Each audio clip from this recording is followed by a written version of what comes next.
سلام دوستای عزیز، انشالله که صحت و عافیت باشه. امروز آمدیم با میدان آیا صوفیا و یا همون میدان مسجد سلطان احمد که هر دوش در یک میدان موقعیت داره و فعلا ددم روی ما مسجد آیا صوفیا هست و پشت سر ما مسجدی که میبینین به نام سلطان احمد است و خواستم امروز یک بار از نزدیک تا طرف میدان آیا صوفیا و سلطان احمد یک بار دیدن کنیم و بر شما همچنان نشان بدم سر یک میدان بزرگ و نقاشی دیوارها و تاریخ بسیار زیاد بزرگی دارد. یکی از مجسمه فرشتگان دین مسیحیت بر سر از این منار وجود داشت که برای محافظت روم ها از ترک ها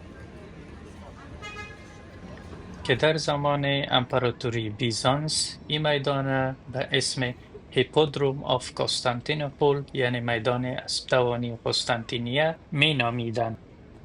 در زمان امپراتوری روم شرقی یعنی بیزانس این میدان محل مسابقات عرابرانی و گردهمایی عمومی بود.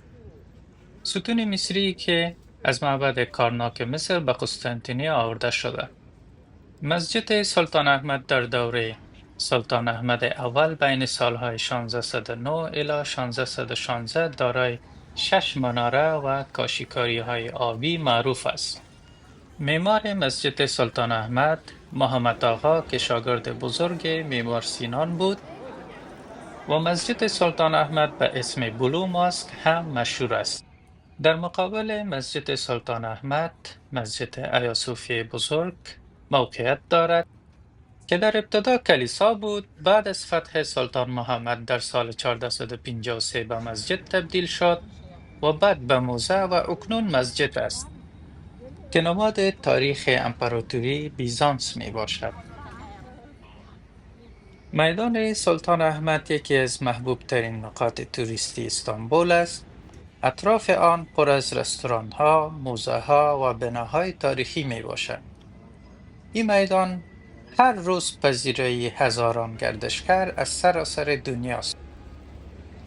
در منطقه فاتح در بخش اروپایی استانبول، ایستگاه تراموای سلطان احمد در کنار میدان قرار دارد که دسترسی به میدان را آسان می سازد.